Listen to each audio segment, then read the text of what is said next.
भाषा तिकडची होती, म्हणजे अमरावती आणि मले तुलेवाली होती. आणि कलाकार सगळे इथले, मुंबई, मुंबई पुण्यातले. पुणे याच्यातले. तर त्यामुळे आपसूक मला यायचंच ना. कुणाचाही फोन वाजला तर मग त्याला दंड असायचा, कारण सिंग साऊंड होता आणि त्याच्यातला एकही शब्द त्याने डब केला नाही. तर ती म्हणे की मुलगी इतकी चांगली पण हिचा बाप परत मी नसलो तरी मी शिवायचो. आता मला खूप छान रिॲक्शन मिळाली आपले सिटी प्राईड सातारा रोडला. तर तिथे आमचे म्हणजे ते बुकिंग आणि हे सगळेच मित्र झालेत ना एवढ्या वेळा जाऊन जाऊन. तर ते त्याच्यातलं एक जण म्हणाला की सर गेल्या 7 महिने तुमचे 6 चित्रपट आले, एकही कॅरेक्टर एकाच्या सारखं नाही दुसरं.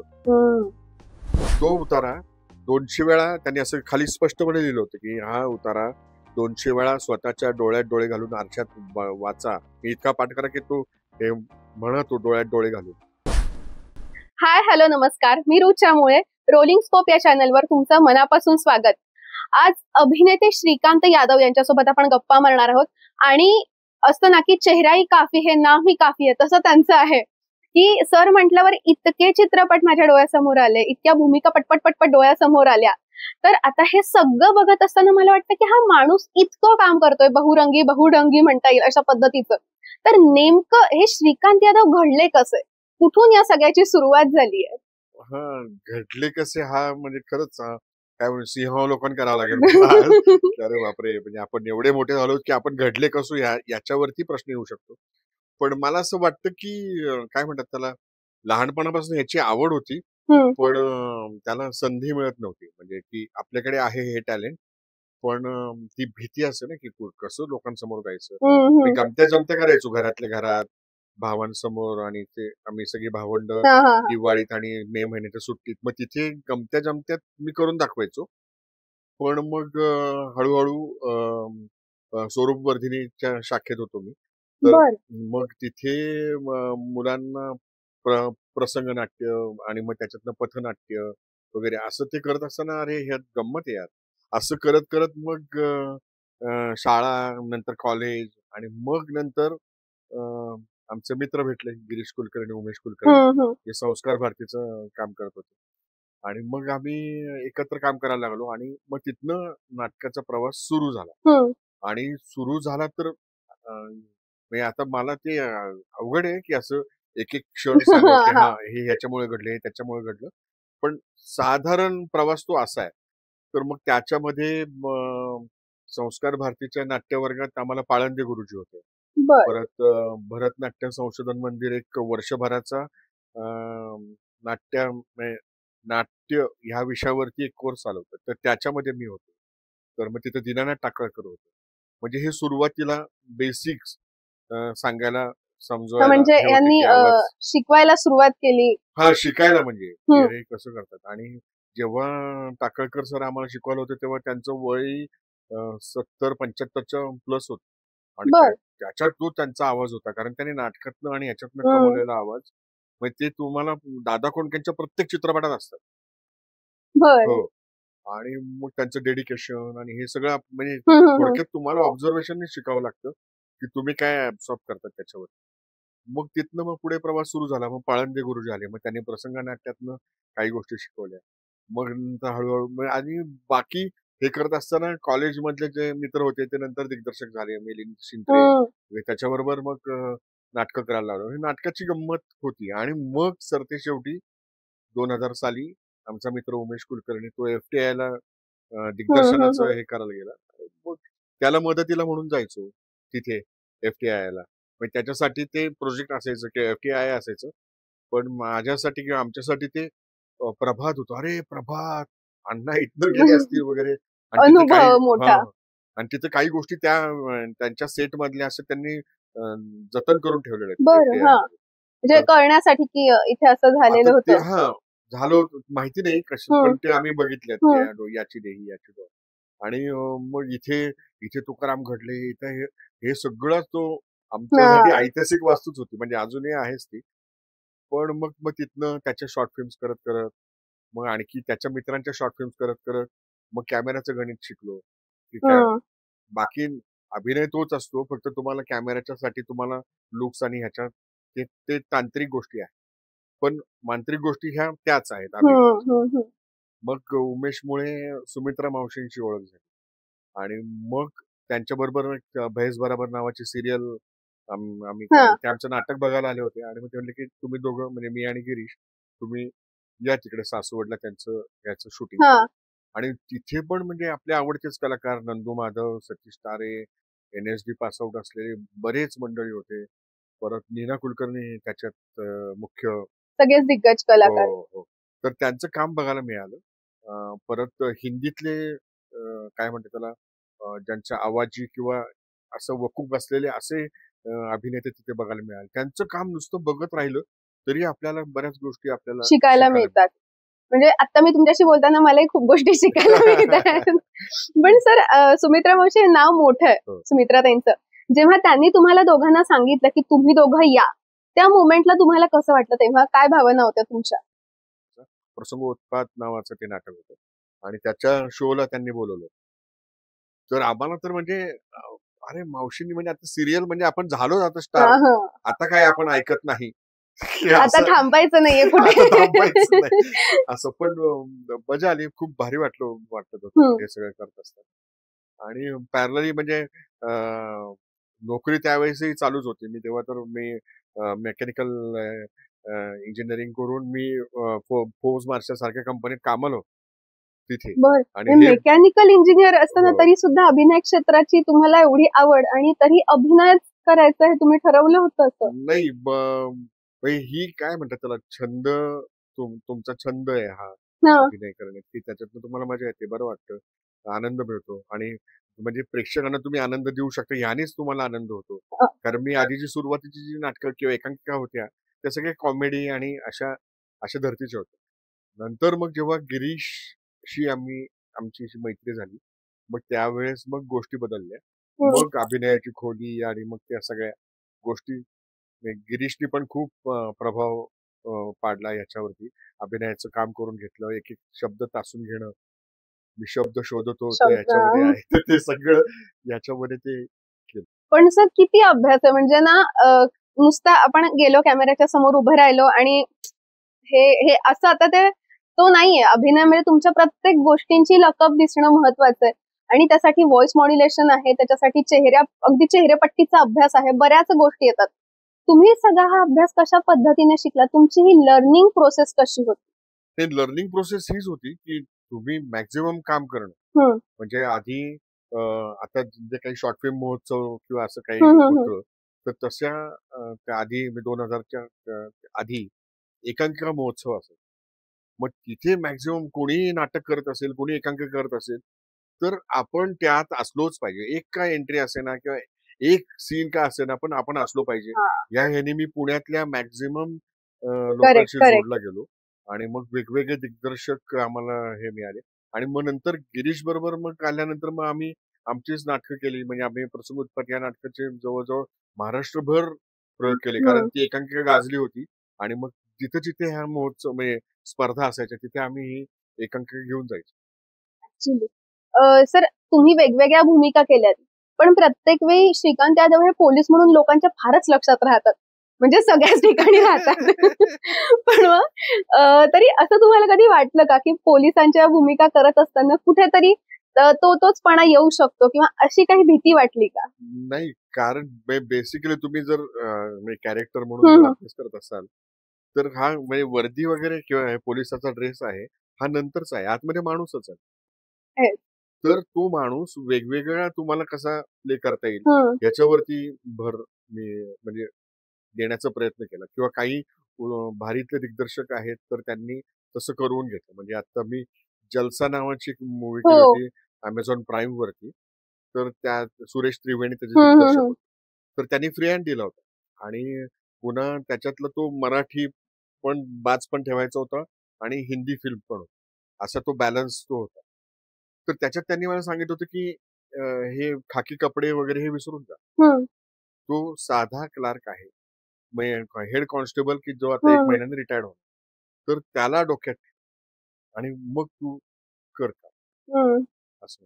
आणि मग मग तुम्हाला सापडायला सोपं जातात ना माणसं, की म्हणजे तो पोलीस जरी असला तरी तो वेगळ्या कॅरेक्टरमध्ये त्यांनी आतापर्यंत कधीच भ्रष्टाचार म्हणजे ह्या पद्धतीच्या काही गोष्टी केलेल्या नाहीये किंवा म्हणजे त्यांनी हिरोइझम पण दाखवलं नाही म्हणजे की चला मी ह्याला पकडून दाखवतो की असंही काय तो न्यूट्रल आयुष्य जगलाय फक्त तो पोलीस खात्यात तर असा माणूस म्हणजे त्याच्या आयुष्यात जेव्हा भीती ही काम करते तर ती काय पद्धतीने काम करते अशा प्रत्येकाच्या आयुष्यातल्या भीतीचा तो चित्रपट आहे जल्स.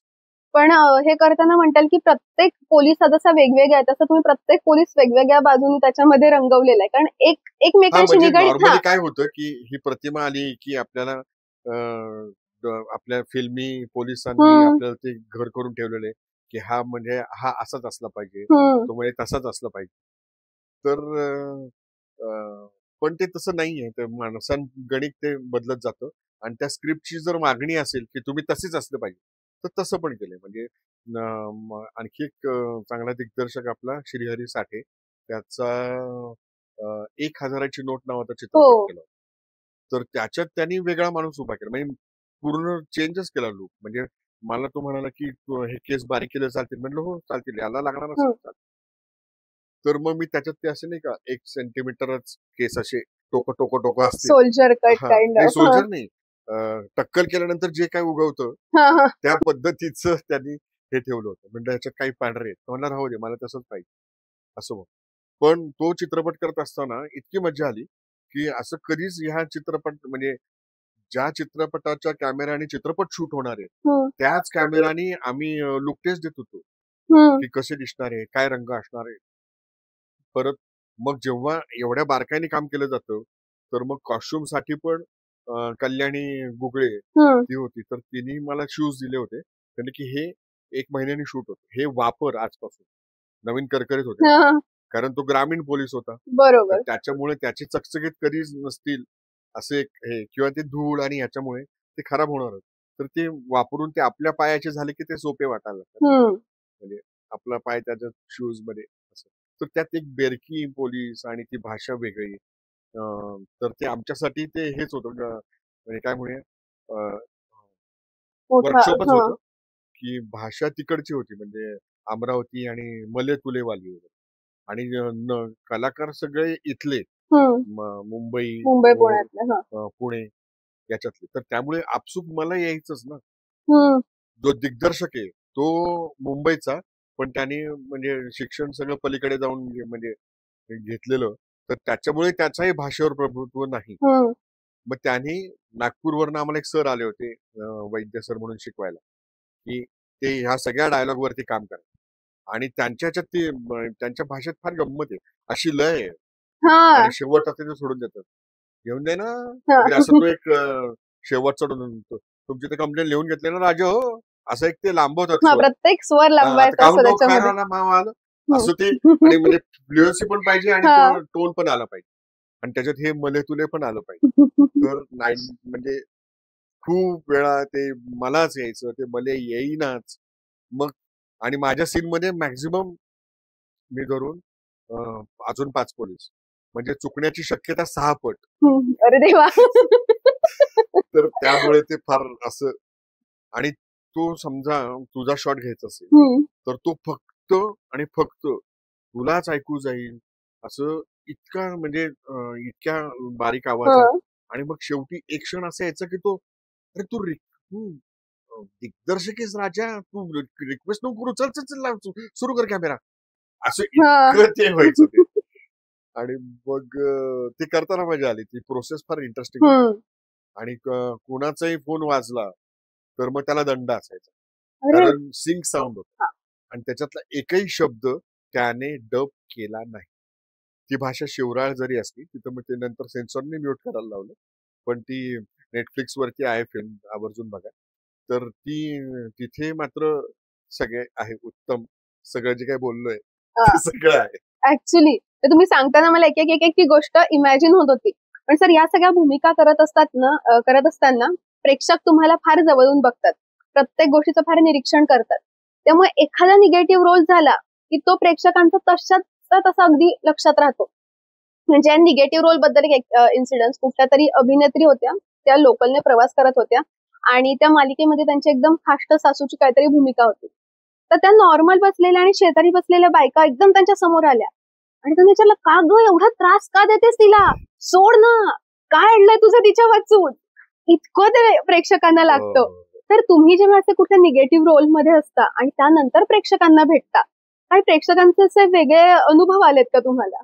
नाही, अनुभव म्हणण्यापेक्षा मी आता एक सिरियल केली राजा राणीची गजोडी, त्यात माझं निगेटिव्ह कॅरेक्टर. पण ते कॅरेक्टर असं होतं ना की म्हणजे सरण्यासारखं होतं की ते झटकन रंग बदलायचे. तू आलीस की तुझ्याशी वेगळं, दुसरं कोणी असेल तर त्याच्याशी वेगळं, प्रत्येकाशी वेगवेगळं हे करून. पण म्हणजे आव मात्र की आपले असे लाखो कोटी असे आहेत. वाडा आहे बघा, म्हणजे वाडा आहे तो म्हणजे काही कोणी त्याच्या आजा पंजांनी हे केलेला दगडी वाडा आहे. पण घरात खायला अन्नाचं दाणं नाही. पण हा खोटं का असे ना, ते लॉकेट, इथं गरुड, हातात ब्रेसलेट्स, गोल्डन वॉच वगैरे, बायकोच्या काळात फुटका मनी नाही. पण हा असा एकदम या पण खोटच, खरा माणूसच नाही तो. तर असा तो प्ले करायला मिळाला, तर त्याने मजा आली. आणि तो मात्र टीव्ही हे माध्यम असं आहे की ते तुम्ही डायरेक्टली लोकांच्या घरातच जाता, जेवण खाण्यातूनच तुम्ही ते करता. बरोबर. तर मग त्या सिरियलची गंमत म्हणजे मला खूप असे फोन आणि मित्रांचे वगैरे, तर ते म्हणाले, अरे माझी आई ते बघते ते, आणि माझी आजी बघते किंवा असे असे वेगवेगळ्या महिलांचं प्रमाण जास्त आहे. तर ते म्हणाले की मुलगी इतकी चांगली, पण हिचा बाप परत मी नसलो तरी मी शिव्या घ्यायचो.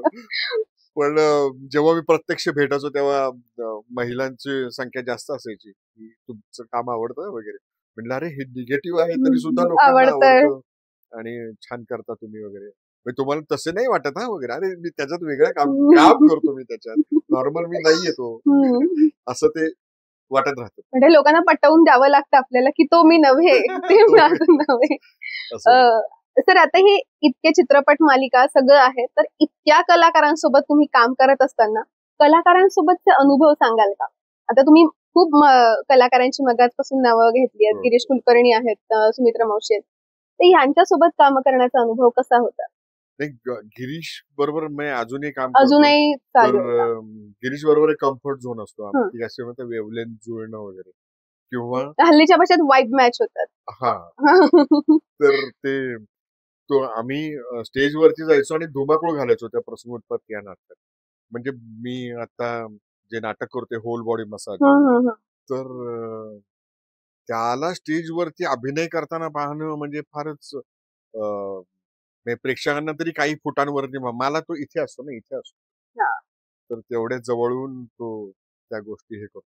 आणि असं पण आहे म्हणजे नाटक आहे ना, तर तिथे तुम्हाला प्रयोग असतो प्रत्येक, जशीची वाक्य तशी तर तशी नाही येऊ शकत, ती थोडी पुढे मागे होतात. पण अंडरस्टँडिंगच असं असतं की माझं एखादं वाक्य राहिलं की त्याचं राहिलं तरी मी बरोबर गोल फिरून त्याला तिकडे आणतो. असं आहे. बाकी इतर कलाकारांसोबतचा अनुभव आणि मावशींबरोबरच हे फार महत्वाचं हे आहे की माझी पहिली सिरियल सुमित्रा मावशींचीच, माझा पहिला चित्रपट सुमित्रा मावशी, म्हणजे ह्या माध्यमात त्यांचं मी असण्याला किंवा येण्याला त्यांचा खूप मोठा हातभार आहे. त्यांचा आता दिठीच्या वेळेस त्यांचा फोन आला होता की म्हणजे अरे श्रीकांत, तू हल्ली काही म्हणजे छोटे रोल करतच नाहीस का वगैरे. म्हटलं कुणी सांगितलं. मग एकच सीन आहे, मी आता दिठी नावाचा चित्रपट करतो, तर त्यात तो करशील का. म्हटलं डेट सांगा मावशी, माझं सगळंच तुम्ही केलेलं, तुम्ही असं विचारणार, तुम्ही डायरेक्ट सांगायचं असं. आणि मग तो सीन केला आणि त्याच्यात ते खूप काही इन्स्ट्रक्शन्स कलाकाराला देत नाही. त्यांचे म्हणजे त्यांची प्रोसेस फार इंटरेस्टिंग आहे. वाचन एक असतं की ज्याच्यात आपण जे कॅरेक्टर करणार आहे त्या कॅरेक्टरचेच कपडे घालून ते वाचायचं. तुम्ही तिथपासनं त्या ह्याच्यामध्ये तुम्ही त्या भूमिकेमध्येच जायला लागतं. आणि मग तो फील ऑन सेट ते फारच कमी तुम्हाला इन्स्ट्रक्शन देत, तुम्हाला मोकळं सोडत. आणि मग अगदीच काही अडलं तर टेक्निकल काही गोष्टी असेल तरच बाकीचे हे होतात. पण ते असं त्यांच्या फ्रेम्स असं त्या एखादा चित्रकार कसं ते हे करतो तसं ते हे करतात इझिली झर. आणि त्या सीन, माझ्या त्या एकाच सीन मध्ये सगळीच दिग्गज मंडळी, एक तर गिरीश होताच, Mohan Agashe sir, Dilip Prabhavalkar sir, Kishore Kishore Kadam Kishore sir, Kadam. म्हणजे कोणी नाही असं नाहीच. अरे एकच सीट आणि म्हणजे हा सुद्धा एक तुमची मेजवानीच असते ना. म्हणजे तुम्ही प्रत्येक वेळेस तुम्ही लेंथ पेक्षा डेप्थ वरती पण काम करायला पाहिजे. आता पण सर तुमचे असेच सगळे चित्रपट आहेत, म्हणजे इलू इलू मधली पण टीम म्हणा किंवा आता थांबायचं नाही, ह्याच्यामधले पण सगळी स्टारकास्ट ही तगडी स्टारकास्ट आहेत, किंवा गाव बोलवतो मध्ये पण हे सगळी स्टारकास्ट तगडी आहे. यांच्यासोबत तुमचा कसा मेळ होता? नाही तुम्हाला शूटिंग म्हटल्यावरती एक रॅपो तुम्हाला हे बिल्ड करावा लागतो. गाव बोलावतो मध्ये तो जो म्हणजे विलन होता, तर ज्या तो पॉवरफुलच वाटला पाहिजे. तर त्यामुळे जे दिग्दर्शक होते त्यांच्या डोक्यात होतं की तो असा 6-6.5 फूट आडवा, त्याचे लाल डोळे लाल वगैरे असा असेल, त्याचा आवाज बेसचा असेल असा माणूस. आणि मग नंतर त्यांनी जेव्हा मला बघितलं की हे करणार आहेत, असं ते झालं. पण जेव्हा पहिला सीन झाला, पहिला शॉट झाला, तर त्याच्यानंतर ते म्हटले की सर गावात असं पाहुण्यावानी 4 दिवस राहायला येणाऱ्यांनी आधी गावात काय चाललं ते बघायचं आणि मग बोलायचं, कळलं? That is that. पण ते कुठे जाणवलं माहितीये का? ते पोस्टर मध्येच जाणवतो. तुम्ही म्हणजे आता मला पण सांगता नाही येणार, पण तो असा सीन आहे की येतात आणि अगदी डोळे लाल आणि आता बघा मी असं आहे की बघूनच भीती वाटली पाहिजे. पण हे असं खूप जनरली होतं का लोकांबद्दल तुमच्या बाबत की बघून भीती वाटते? नाही, म्हणजे असे काही रिॲक्शन्स असतात काही लोकांच्या, पण जेव्हा बोलायला म्हणजे ते भूमिकांशी निगडीत तुम्हाला काहीतरी धरून ती एक प्रतिमा तू आता कशी आहेस, तुझं एखादं मी काम बघितलं असेल तर ते डोक्यात ठेवून ते तुझ्याशी बोलायला जातात. पण जेव्हा माणूस मी बोलायला सुरुवात करतो तेव्हा लक्षात येतं की अरे व्यक्ती आहेत, आपण उगीच घाबरत होतो असं म्हणून. पण हे हे प्रत्येक कलाकाराच्या याच्यात आहे. आता मला खूप छान रिॲक्शन मिळाली आपले सिटी प्राईड सातारा रोडला. तर तिथे आमचे म्हणजे ते बुकिंग आणि हे सगळेच मित्र झालेत ना एवढ्या वेळा जाऊन जाऊन.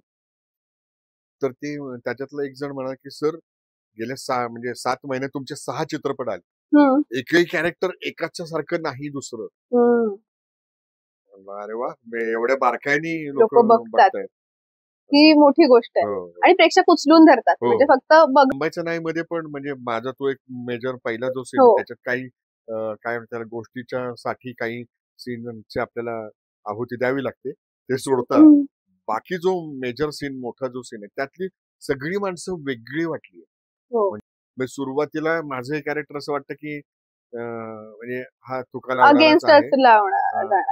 आणि त्या म्हणजे आणखी तो जो शेवटचा सीनच्या आधी जेव्हा ती घटना घडते की त्यांचा एक मित्र जातो त्या ट्रेनिंग, तर त्याच्यानंतर कोणीच काय ऐकत नाही.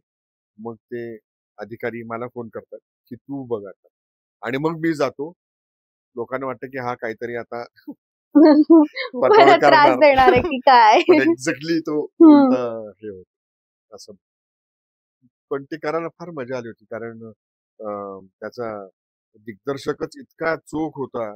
त्याचं लिखाण, ओंकार गोखलेचं लिखाण, तर त्याच्यातनंच तो फार म्हणजे असं गोळीबंद झालं होतं चित्र. त्याचंही असं रितसर वाचन झालं होतं झीच्या ऑफिसमध्ये की असं गोलमेज परिषद सारखं प्रत्येक जण मग त्याच्यामध्ये त्यांचं कॅरेक्टर वाचतोय. पण हे जेव्हा वाचन सुरू असतं, ते वाचन सुरू असताना ज्या गोष्टी घडतात तशा त्या ऍक्च्युअल सेटवर तशाच पद्धतीने होतात का? म्हणजे जस्ट आउट ऑफ क्युरिओसिटी मला प्रश्न आहे. हा, म्हणजे खूप काही बदल नाही होत. म्हणजे कधी कधी उलटही होतं, म्हणजे जे स्क्रिप्ट मध्ये वाक्य नाहीये ते ऑन द स्पॉट सुद्धा तुम्हाला वेगळी वाक्य सुचू शकतात, कारण लेखक पण तिथे उपलब्ध होता आणि तो असिस्ट करत होता तर शिवराजला. तर त्याच्यामुळे काही वाक्य ती म्हणजे हे जे वाक्य आहे की असा पेपर लिहा की आपल्या गेलेल्या मित्रांना अभिमान वाटेल, हे त्यावेळेस सुचलेलं वाक्य.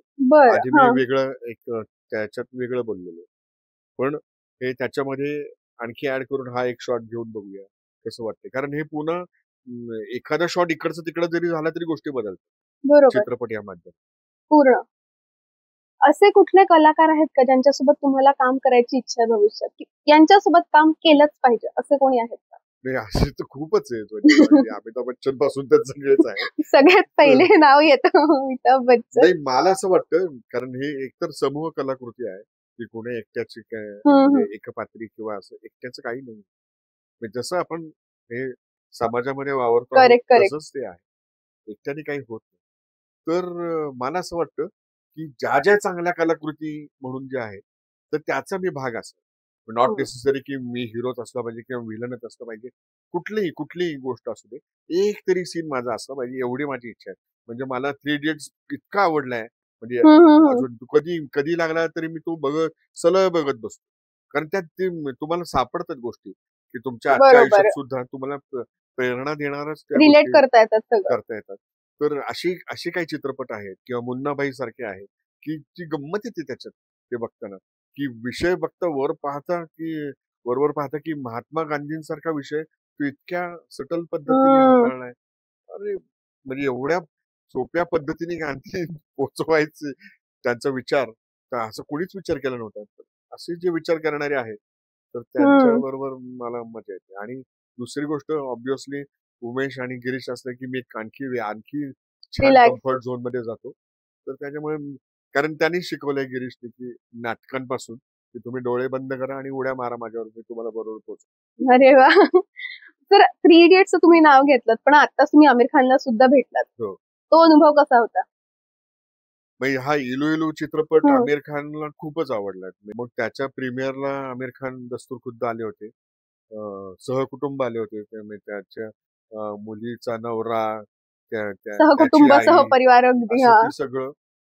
आणि मग त्याच्यानंतर मग तो म्हणाल की चला आपण जेवण करूया माझ्या घरी. असं म्हणून ती अख्खी टीम त्याच्या घरी गेली. आणि मग तिथे तो ज्या पद्धतीने बोलत होता आणि एक एक गोष्टी सांगत होता की ह्याच्यातले काय छान आहे की त्या त्या कॅरेक्टर मधलं काय तो फार म्हणजे बारीक बारीक बारीक गोष्टी नोट डाऊन करतो. हम्म. तर ते फार इंटरेस्टिंग आहे म्हणजे. म्हणून ते मिस्टर परफेक्शनिस्ट नाव हो हो आहे म्हणता येईल. सर आज अभिनय क्षेत्रामध्ये ना अनेक लोकांना यायचं प्रचंड लोक आहेत की ज्यांना अभिनय करायचा आहे पण तेवढ्या प्रमाणात संधी मिळत नाही असं काही या क्षेत्राचं गणित आहे का? कारण कोणालाही वाटतं एकतर नेम फेम दिसतच त्यामागे अपार कष्ट आहेत याची जाणीव कितपत आहे हे मला माहित नाही पण या क्षेत्रात उतरायचंय पण त्या मानाने संधी कमी आहेत असं आहे का? कारण स्ट्रगलिंग पिरियड मधले खूप जण दिसतात की ते स्ट्रगल करतात पण आता एक्झॅक्ट काही संध्यांच्या नाही. इतक्या गोष्टी आहेत. हम्म. एकतर मोबाईल तुमच्या हातात आलाय त्याला कॅमेरा आहे. तर त्याच्यापासून तर ते तुम्ही फिल्मच्या कॅमेरापर्यंत एवढ्या संध्या आहेत. म्हणजे मागे 10, 20, 30 वर्षांपूर्वी असे टप्पे होते ना की पहिल्यांदा तुम्ही नाटक करून पहा. मग त्याच्यातनं तुम्ही थोडंसं तुम्हाला यायला लागलं किंवा तुम्ही प्रसिद्ध झाला किंवा तुम्हाला म्हणजे गोष्टी कळायला लागल्या की मग पुढची स्टेप होती सिरियल. मग त्याच्यात तुम्ही काम दाखवा आणि त्याच्यानंतर मग चित्रपट. अशा त्या पायऱ्या होत्या. तर आता तसं काही राहिलं नाही. ह्या मोबाईलमुळे कुणीही कुठे जातं. म्हणजे अगदी फेसबुकवरनं पण तुम्हाला तो हिरो किंवा हिरोईन तुम्हाला मिळू स्क्रीनवरती शकते. दिसू हा. शकते. म्हणजे मराठी चॅनल घेतले तरी आता 7, 8, 10 चॅनल्स आहेत. म्हणजे मराठीच्या एवढे ऑप्शन्स आहेत. हम्म. हो की नाही? म्हणजे ह्या संध्याच आहेत ना. परत वेब सिरीज आल्यात. म्हणजे तुमच्या हातात OTT तुम्हाला platform. गोष्टी आहेत. त्याच्यामध्ये तुम्ही गोष्टी घडवून दाखवू शकता. बरं ते नाही आता पुढचा येऊ घातलेलं आहे. ज्याच्यात मी पण एक ट्रायल म्हणून हे केलेली आहे. आपल्या तरुण मुलांनीच नाथ पुरंदरेने मैत्रेय नावाचे एक वेब सिरीज 7 भागांची. हम्म. त्याचं ड्युरेशन 1.5 ते 2च मिनिटं आहे. एक एपिसोड 1.5 ते 2 मिनिटाचा. हम्म. तर त्याच्यात तुम्हाला अभिनय करायचा. त्याच्यात तुम्हाला ती गोष्ट सांगायची आहे. आणि परत ती गोष्ट सांगून तो पहिला एपिसोड अशा क्षणी थांबवायचा की ते पुढचं बघतील लोक. हम्म. पुन्हा त्या गोष्टीत समजा हा सीन असेल तर याच्या आधी आपण बरंच काय काय बडबड केली किंवा बोललोय. आता नेमकं बोलायचंय आणि त्या पॉइंटला आणून ठेवायचंय. असे पॉइंट म्हणजे लिखाणाला पण अवघड आहे. ते आहे. पासून म्हणजे खूप ह्या माध्यमात खूप संध्या उपलब्ध आहेत असं मला वाटतं. हम्म. पण आता लोकसंख्याच एवढी झाल्यामुळे तुम्हाला तसं स्ट्रगल वाटत असेल. पण असं होतं ना की म्हणजे काय म्हणतात त्याला आपल्याला ह्या क्षेत्रात जरी तुम्ही आला तरी तुम्हाला सुरुवातीला अभिनयासाठी तुम्ही आला असाल. पण नंतर वेगळंच ते टर्न होऊन तुम्ही एखादा त्याला लक्षात येतं की आपण लिहू पण छान शकतो. हम्म. मग लिखाणात जातात. पासून तर दिग्दर्शन पण छान करू शकतो. मग दिग्दर्शनात जातात. अशी खूप उदाहरणं आहेत. हम्म. किंवा जे त्यांचं शिक्षण वेगळ्याच ठिकाणी झालंय. म्हणजे पण डॉक्टरी करिअर किंवा वेगळंच इंजिनिअरिंग काहीतरी. असं केलेलं आहे. पण ते ह्या क्षेत्रात आहे. तर त्याचा तुम्हाला फायदा होतोच कारण हे तांत्रिक माध्यम आहे. तर त्यात तुम्ही बरोबर. ते काही तंत्र शिकलेलं असतात ना इंजिनिअरिंगमध्ये. तर त्याचा तुम्हाला नेमका उपयोग होऊ शकतो. म्हणजे मला हा प्रश्न का विचारावा असं वाटला, माझ्या आजूबाजूला आज मी अनेक असे जण बघते की ज्यांना अभिनय क्षेत्रामध्ये काहीतरी करिअर करायचंय, पण मग तिथे जम बसत नाही, आणि जम बसत नाही म्हणून मग चला मग आता आपण काहीतरी करतो, आपलं जे काम चाललं ते कंटिन्यू करा, अशामध्ये ते जातात. आणि अभिनय ती मूळ आवड कुठेतरी मग त्यांची मागे पडते, मग ती एक खंत, ती खतखत सतत राहते. असे आजूबाजूला मला तरी एक्झाम्पल हल्ली भरपूर प्रमाणात दिसतात. मग त्यावरून वाटतं की अरे इथे संधी उपलब्ध नाहीये, किंवा नेमका प्रॉब्लेम काय आहे, असा एक प्रश्न उभा याच्यासाठी राहतो. म्हणजे पंडित सत्यदेव दुबेजींचं शिबिर घ्यायचे ते आधी. तर त्याच्यात एक उतारा त्यांनी आम्हाला दिला होता पाठ करायला.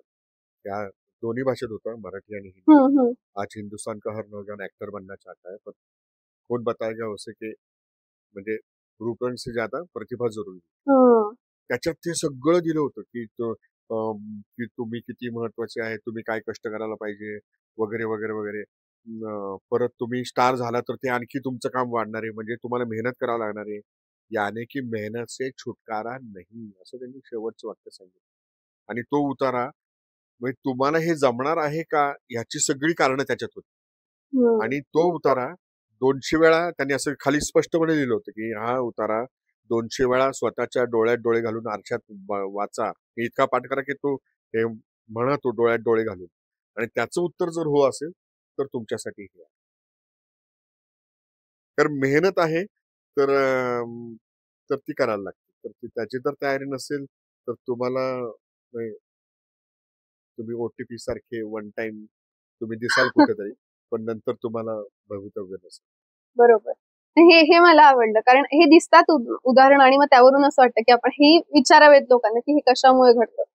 आणि सर आता शेवटचा प्रश्न, की आपण प्रत्येक क्षेत्रात काम करतो, अनेक जण आज आपल्या आजूबाजूला आहेत की धडपडत आहेत प्रत्येक क्षेत्रात काम करण्यासाठी.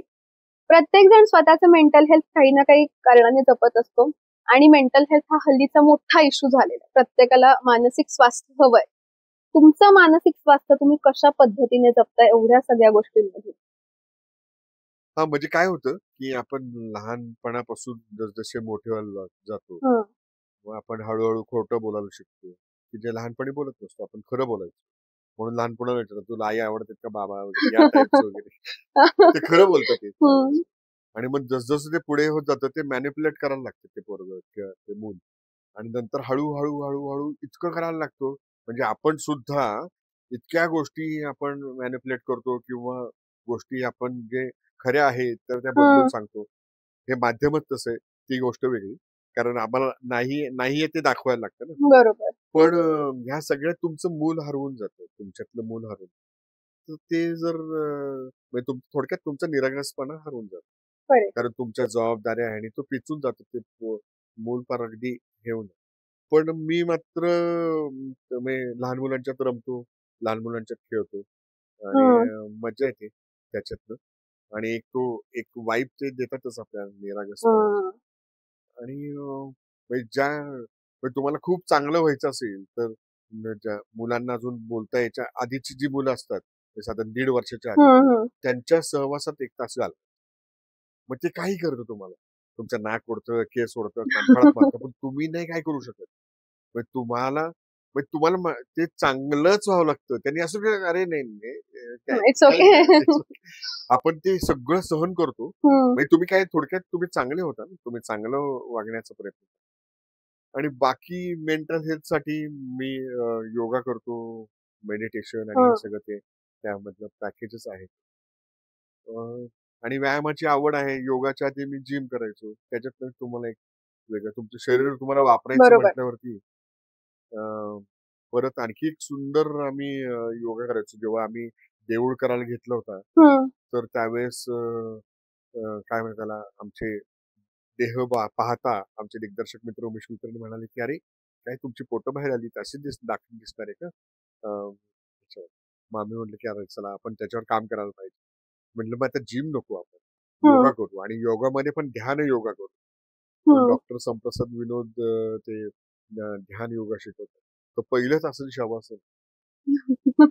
आणि मग पुढची सगळी आसनं जी हं. आहेत, तर ती डोळे बंद करून ध्यानच करायची. हं.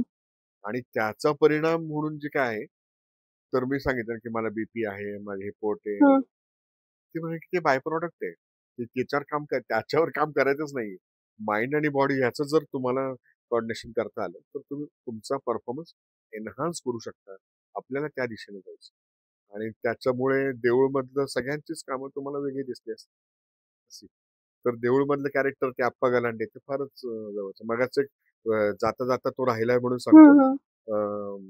म्हणजे डायरेक्ट नाना पाटेकरांबरोबर माझे सीन होते हो त्याच्यावर. देऊळमध्ये. मग त्यांच्याबरोबर एक रॅपो ह्या चित्रपटाच्या निमित्ताने झाला आणि म्हणजे आता त्यांनी माझा वाढदिवस साजरा करायचं काहीच हे नाही ना. त्या शूटिंगच्या दरम्यान माझा वाढदिवस आला तर त्यांच्या बरं पाय पडलो. हा हा म्हणलं अरे अप्प्या वा वा वा चला मग आपण छान पार्टी करूया, रात्री केक बी काढूया वगैरे असं. आणि मग त्यांनी आमची जी काही युवा शक्ती म्हणून होती त्यांनी सगळ्यांना टी शर्ट दिले वगैरे वगैरे अरे असं वा एक तो छान रॅपो. परत शेवटच्या दिवशी ते स्वतःच्या हाताने सामिष आहार तयार करतात आणि जेव घालतात लोकांना प्रेमाने. अरे खा असं ते ते फार म्हणजे मस्त असतं ते. असं असं कधी आपल्याला अनुभवायला बरोबर मिळेल. आहे. या निमित्ताने ह्या चित्रपटाच्या निमित्ताने अशी ठिकाणं, अशी माणसं, अशी गोष्टी आपल्यापाशी संचित जमा होतं ते गाठोडं तुमच्या अनुभवाचं. आणि मग अशा अशा पद्धतीने ते सांगता येतं. म्हणजे आपण करेक्ट. मोठे नसतो पण हल्ली शेअर करतात ना. म्हणजे मुलांना पण शिकवत नाही, ज्ञान शेअर करतात की बाबा ये बाबा. आधी आपल्याला शिकवायचे हा हात पुढे कर, नाही आलं की साठ तुम्हाला हे बसायचं. आता तुम्हाला नाही, तुम्हाला प्रेमाने अंजरून गुंजरून असं प्रेमाने सांगावं लागतं. मग तुम्ही शिकता असं ते आहे. बरोबर. पण सर तुम्ही जे सांगितलं मेंटल हेल्थ साठी ते सुद्धा मला वाटतं की फार उपयुक्त आहे आणि जे कुठले प्रेक्षक आज बघत असतील तर त्यांना सुद्धा त्याचा डेफिनेटली बेनिफिट होईल. आणि मला तर बेनिफिट आज खरंच गप्पा मारून झालेला आहे. मला इतके छान गोष्टी तुमच्याकडून कळल्यात. म्हणजे जे लोकांना वाटतं ना की अरे हा माणूस असा भीतीदायक असू शकतो, नाही माणूस खूपच चांगला आहे. माणूसच असू शकतो. पण खूप छान वाटलं सर आणि तुमचे मनापासून आभार की तुम्ही एवढा वेळ आमच्यासोबत घालवला. Thank you so much. आजच्या गप्पा मारून खरंच खूप मजा आली आणि खरंच या गप्पा माझ्यासोबत तुम्हाला सुद्धा तेवढ्याच बेनिफिशियल नक्कीच असतील. अजून एक गोष्ट तुम्हाला बेनिफिशियल असणार आहे, ती गोष्ट म्हणजे ग्लोब एक्सपांड सोल्युशन या ठिकाणी असणार हा पॉडकास्ट स्टुडिओ. अत्यंत उत्तम अँबियन्स इथला आहे. इथली टीम प्रचंड कॉपरेटिव्ह आहे. तुम्हाला कुठल्याही गोष्टीची मदत भासली तर ते लगेच येतात आणि ऍट द सेम टाइम या सगळ्या गोष्टी असल्यावर ना पॉडकास्ट करायला मजा येते, गप्पा मारायला मजा येते. त्यामुळे तुम्हाला सुद्धा जर अशा गप्पा मारायच्या असतील, काही पॉडकास्ट करायचे असतील तर डेफिनेटली या आणि इकडे व्हिजिट करा. त्याचसोबत जर तुम्हाला हेल्थ इन्शुरन्स बद्दल सुद्धा काही माहिती हवी असेल तर अविनाश रणदिवे यांच्यासोबत तुम्ही संपर्क साधू शकता.